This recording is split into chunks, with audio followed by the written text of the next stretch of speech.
adventure? Want to get away from it all? We offer you Escape. Escape, designed to free you from the four walls of today for a half hour of high adventure.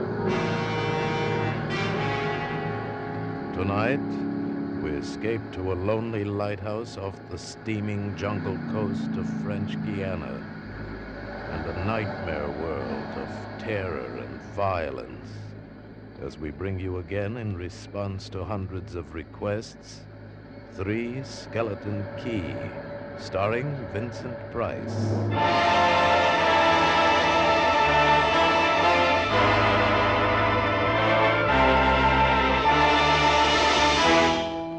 Picture this place. A gray tapering cylinder welded by iron rods and concrete to the key itself. A bare black rock, 150 feet long, maybe 40 wide. That's at low tide. At high tide, just the lighthouse, rising 110 feet straight up out of the ocean. And all about it, the churning water, gray-green, scum-dappled, warm as soup, and swarming with gigantic bat-like devilfish, great violet schools of Portuguese man-o'-war, and yes, sharks, the big ones, the 15-footers. And as if this weren't enough, there was a hot, dank, rotten-smelling wind that came at us day and night off the jungle swamps of the mainland. A wind that smelled like death. A wind that had smelled the slow and frightful death that came one night to this bare black rock. Set in the base of the light was a watertight bronze door, and in you went, and up. Yes, up and round, past the tanks of oil and the coils of rope, casks of wicks, racks of lanterns, sacks of spuds and cartons and cans, and up, and up, and up, round and round. Over the light storeroom was the food storeroom, and over the food storeroom was the bunk room where the three of us slept. And over the bunk room was the living and cooking room, and over the living and cooking room was the light. She was a beauty, big steel and bronze baby with the sun gleaming through the glass walls all about, bouncing blinding little beams off the big shining reflectors, glittering and refracting through her lenses, the whole gigantic bulk of her balanced like a ballerina on the glistening steel axle of her rotary mechanism. She was a sweetheart of a light. And at night, she'd lie there on the stone deck of the gallery with her revolving smoothly and quietly over your head, easing her bright white eye 360 degrees around the horizon. You'd lie there watching to see that the feeders kept working, that everything ran right. And it wouldn't be bad, the other two fellows snoring in their sacks 2 levels down. You'd smoke your pipe to kill the stink of the wind, and it wouldn't be bad.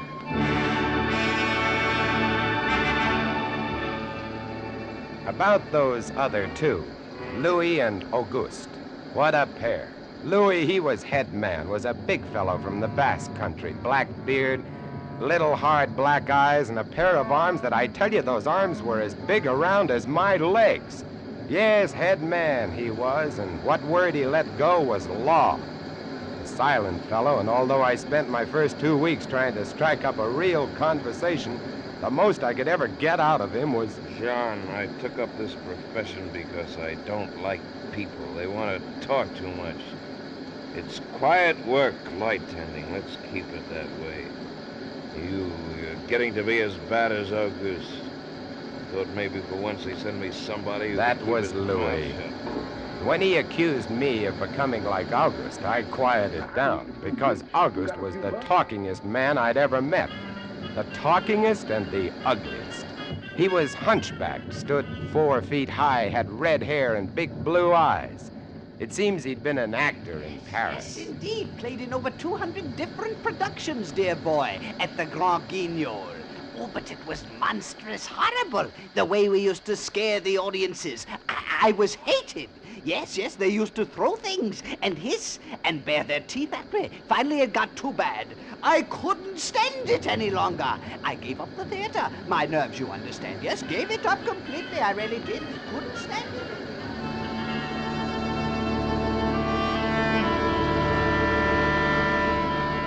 It all started one morning at 2:30. I was on watch, lying on the cool stone deck, pulling on my pipe, staring out at the blackness, the phosphorescent combers, and the big yellow stars, when out of the corner of my eye, I noticed something show up for a second. Something the light had touched, far off. I waited for her to come around again, and when she did, there it was. Three-master, a big one, about a half-mile off and coming down out of the north-northwest, coming straight for us. You must understand, our light was where it was for a very good reason. Dangerous submerged reefs surrounded us and ships kept clear. But this one, this sailing vessel, was coming straight on. I went over to the gallery door and yelled, "Louis! Louis!" Couldn't understand it. I waited for the light to come around again. What is it? Ship headed for the reef! Hurry right up! I had the glasses out now. I couldn't read her name, but I could see her quite plainly. All sails set, the foam creaming away under her bow, her beautiful lines. A Dutch ship, I guessed her. But why didn't she turn? Every time it passed, our light hit her with the glare of day. Ship? Where? North-northwest. The light will touch her in a moment.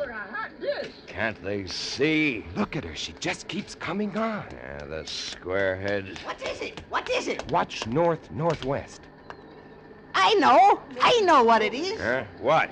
The Dutchman, the Flying Dutchman. We did a play about her once. Oh, what a performance. You ghastly galleon, hag-ridden, curse-driven, must on. Shut up, will you?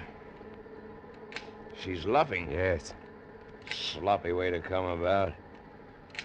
She's derelict, that's it. Derelict? Abandoned. The crew left her for some reason or other. But instead of sinking, she's gone on, running before every wind. She'll not run long. Not with these reefs to break her up.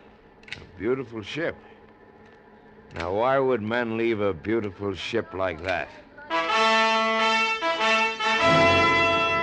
She didn't ram us, although we all expected it. But as we waited for the crash, she luffed again, caught some odd gust, and went about. We watched her the rest of those black hours, heeling and rocking, pushed and pulled by every stray wind, every freak current. Watched her until the dawn came, till the sea turned from black to a pearly gray. And on she came again, heading for us. We all had our glasses trained on her now. August, you can kill the light. Right, Chief? She doesn't look so good by daylight. Think she'll ground this time? What? I say, do you think she'll ground this time? Huh? This is impossible. Absolutely impossible. What? Here, take my glasses. They're better than yours. All right. What is it you're... I had to focus, and then my breath froze in my throat. The decks were swarming with a dark brown carpet that looked like a gigantic fungus, but undulating. And on the masts and yards, the guys and all were hundreds, no thousands, I don't know, an endless number of enormous rats. See them? Yes, I see them. Now we know why she's derelict. Yes, now we know.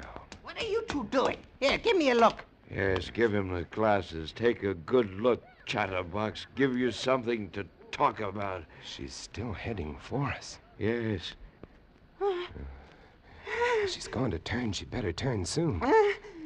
Suppose she doesn't. You mean suppose she piles up on the quay? It's low tide. Yes. Yes, it is.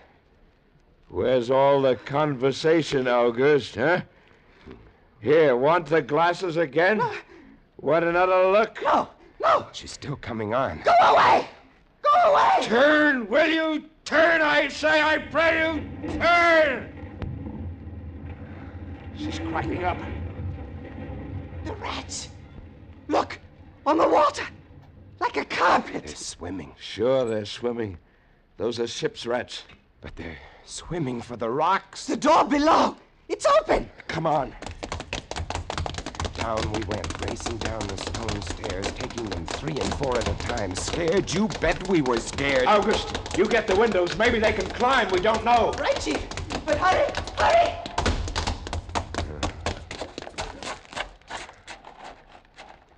Look. See them? No. Oh, yes, I do. Up at the other end of the rock. Look at them. Millions. They smell us. Here they come. Close the door. Can't. It's stuck. Here. Let me. Oh, move. You move. Heave. Made it. Holy. That was close. One got in. Look, there. Get it! Watch him. He's kicking. He was as big as a tomcat, bigger. And his eyes were wild and red, his teeth long and sharp and yellow. He went for us, starving, ravenous, and we fought him, fought that one rat all over the room. It was, oh, believe me, I do not exaggerate, it was like fighting a panther. Got him. We better get aloft. As we ran up the winding staircase, we passed the tiny windows of the various levels, and at every one was a thick, wriggling, screaming curtain of brown fur. I was ahead of Louis, and I dreaded each successive level. Suppose they had found a way in. Look at them! Will you look at them? It's a nightmare. Will you look at them? The air of the gallery was thick and fetid with the stink of them. The light was dim, brown, filtered through the crawling mass that swarmed over the glass all about us. We could not see the sky. Nothing but them. Their red eyes, their claws, their wriggling, hairy snouts, and their teeth. The rats. They screamed and howled and threw themselves against the glass. They were starving. And we 3, we stood very quiet. Very quietly in the center of the classroom under our beautiful light. What can we do? What can we do, Chief? Take it easy, old man. Take it easy. I just can't. It won't do any. Won't do any good to stand here and shake. That's right. Anybody want a cigarette? Yes, I'll have one, thank you. Good boy. We've got to keep calm about this thing. Here's a light. They don't like the fire, do they? Guess not. Give me another match. You don't like that much, do you? I say? Don't rile them, August. Give me some more matches. I'll strike them and strike them and strike them until they get scared and go away. They won't go away. Not until... Finish it, Chief. Not until what? Not until they've been fed.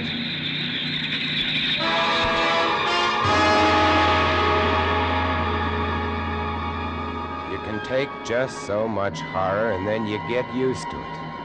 And they were interesting to watch, you know. They couldn't understand the glass. They could see us and they could rush at us, but that thin, invisible barrier held them off, stopped them.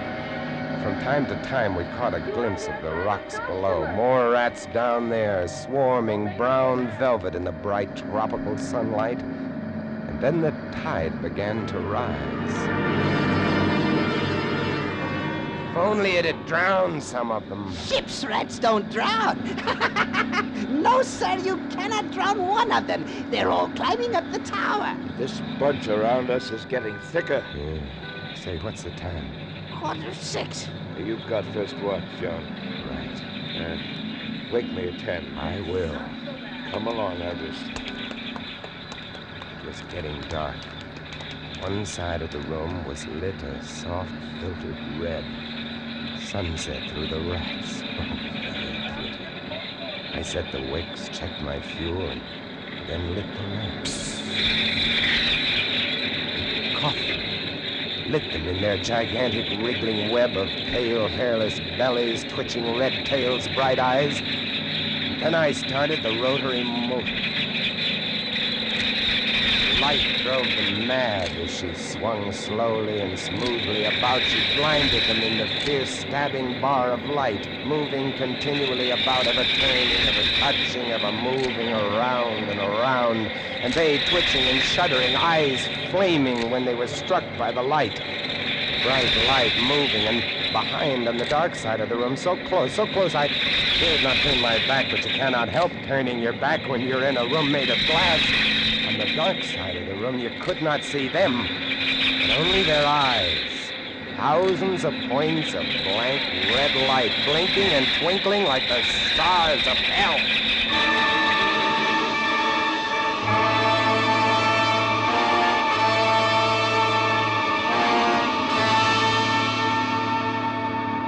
Louis relieved me at 10, but I didn't get much sleep that night, and when I came up into the gallery early next morning, there stood August, his back to me. He was bowing to the rats, waving his arms and making a speech. I am going to play once again that magnificent role which made me the toast of the Paris theater. Prelate, the evil genius of the medieval underworld.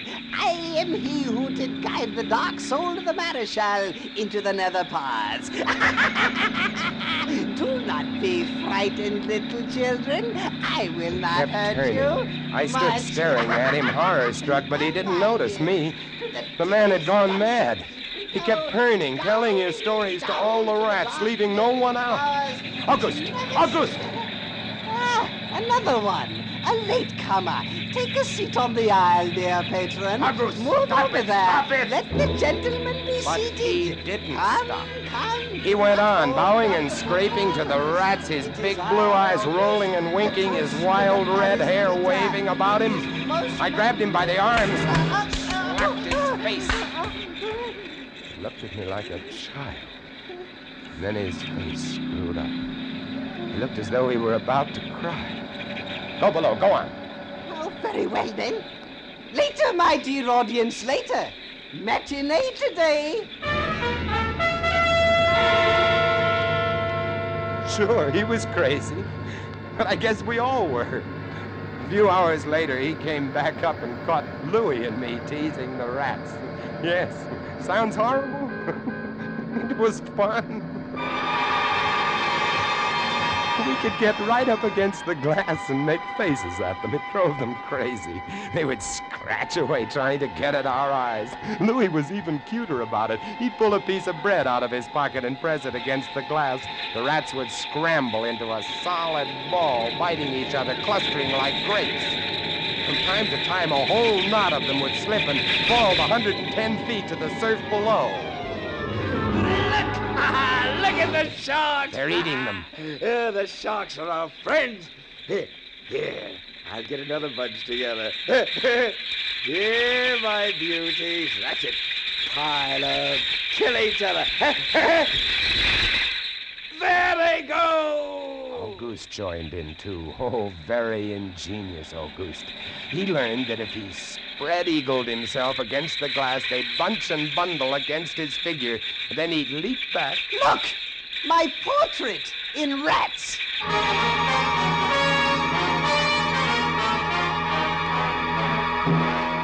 It went on all day, and then I was lying in bed. It was about midnight. I was very tired, and I was just beginning to fall off to sleep when I became conscious of a new sound. Couldn't figure it at first. I got up, lit the lamp, and went to the window. Even as I looked at it, I saw one of the panes begin to sag in. They had eaten the wood away. Louis, come quick! What? What is it? They found a way in. I held the glass with my hand. Now they were all going crazy, and assured of the success of this maneuver, were all nibbling away at the wood. Louis ran below and then returned with a large sheet of tin. We spread it against the window and hammered it into place. Even as we did so, we felt the heavy bodies thudding against the other side as the window gave way. That ought to hold. If it doesn't, we're done for. Rats can't eat tin. No, they can't. What was that? I don't know. It came from below. The storeroom window. They're in. They're swarming up the stairs. Drop the trap. Right. two of them got in. Let's go after them. We didn't have to go after them. They came at us. I leaped to one side and grabbed a marlin spike, swung, and smashed one in midair. No! I whirled to see Louis with the other. It had ripped his hand open, and the blood was pouring all over the place. He held his hand aloft and kicked at the snarling rat. I stepped and swung and got him. My hand! He got my hand! That's both of them, Louis. I'll get you something to tie that up. Blood! Look at it! My blood! I'm bleeding! Now, don't worry about it, Louis. Here, look. I'll wind this kerchief around it. It'll be okay. Blood! There, now. It's not bad, just the flesh. Then I became conscious of another new sound. They were gnawing their way through the wooden trap door. I watched the wood fascinated.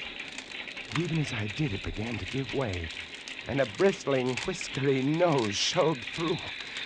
Louis, we've got to go up. Next level was the living quarters and kitchen. I slammed the trap door there, too, but it, too, was wood. My blood. What are we going to do? I don't know. We'll be through this one in a moment. The gallery. The trap door in the gallery is metal. Good. Come on. We made it. We lay across the trap door, exhausted, while below us the rats took over the entire tower. I could hear them howling and fighting over our food supply, our water, our leather. And all about us, the others screamed and glared in at us, swayed in a tangled mass, hypnotized by the ever-turning light.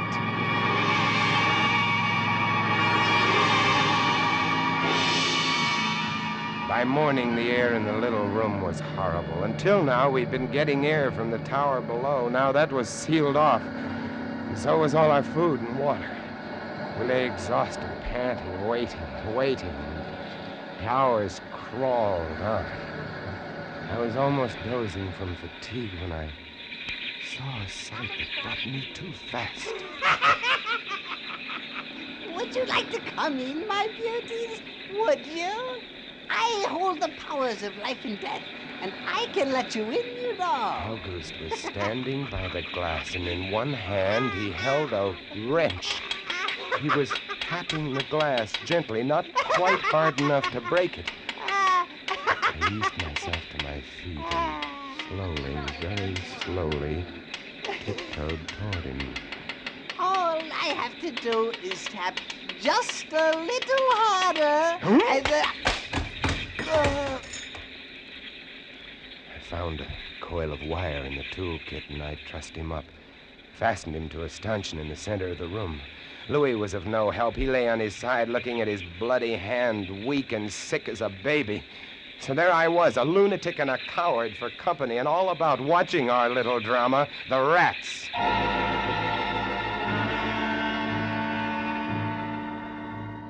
The day dragged by. The supply boat wasn't due for another 12 days. I don't know what they could have done if they had come. We had only one way of summoning them, and that was to shoot off distress rockets, but the rockets were 4 floors below. And even if they'd been right there in the gallery, I couldn't have opened a window to fire them. That night, I tended the light, but its flame was devouring our oxygen.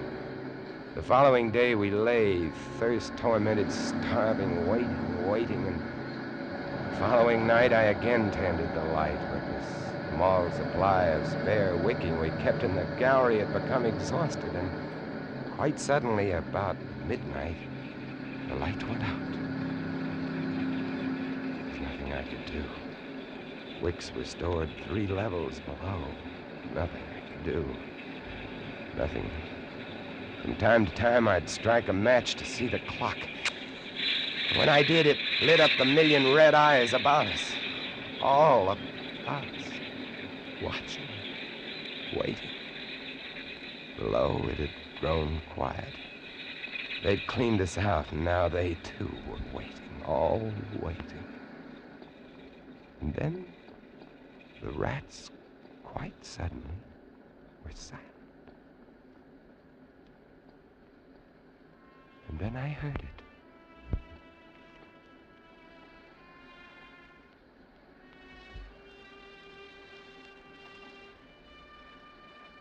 And then I saw the sky and the stars. The rats were gone. I went to the glass. Out there on the water, a small freighter, banana boat, showing a few lights, came softly and innocently at us. The light was out. They didn't know. I wanted to open the windows to call out to them, to warn them somehow, but I was afraid. What if the rats were hiding from me, tricking me? So I waited. She grounded very softly on a reef not 200 yards from the quay. Grounded so gently that the man playing the cornet, was he a passenger, a crewman off watch, didn't even stop playing. They tried washing her back off. I could have told them to save their fuel. The tide was rising, would have floated her free. And I waited.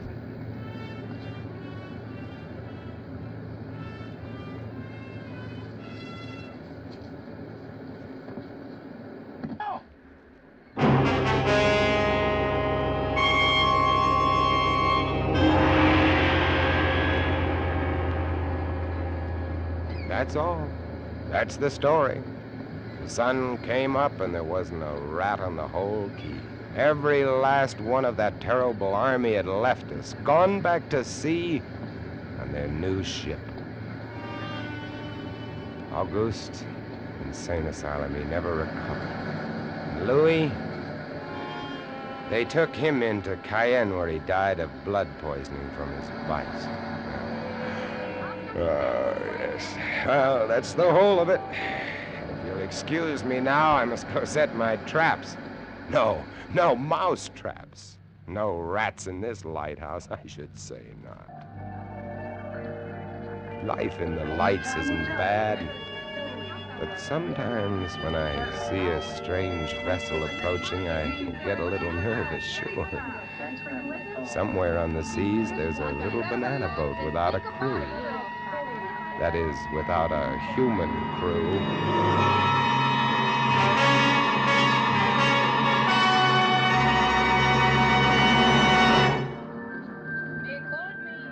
Escape is produced and directed by William N. Robeson. Tonight we have presented Three Skeleton Key by George Tadouse, adapted for radio by James Poe and starring Vincint Price as John. Supporting Mr. Price were Harry Bartell as August and Jeff Corey as Louis. Sound effects on Three Skeleton Key, created by Cliff Thorsness and executed today by Mr. Thorsness, Gus Bays, and Jack Sixsmith, have been awarded the Best of the Year by Radio and Television Life magazine. Harry Essman was at the control panel, and special music was arranged and conducted by Del Castillo. Next week, you are swimming for your life in the dangerous waters off the Florida Gulf Coast, about to be smashed by a launch carrying a vicious criminal who must kill you or die himself. And on shore, 500 yards away, the police are waiting to arrest you for murder, and there can be no escape. Next week, we escape with an exciting tale of temptation and death on the Gulf Coast of Florida, as John and Gwen Bagney tell it in Danger at Matagumba. Goodbye then until the same time next week, when once again we offer you Escape. A patch of weeds, a boxer's biography, and a mild, lukewarm bath. They're all clues that lead the police of Jackson, Michigan to a killer in the gangbuster story on CBS this Saturday night. It's the case of the double push, to be heard on most of these same CBS stations this Saturday night. This is CBS, the Columbia Broadcasting System.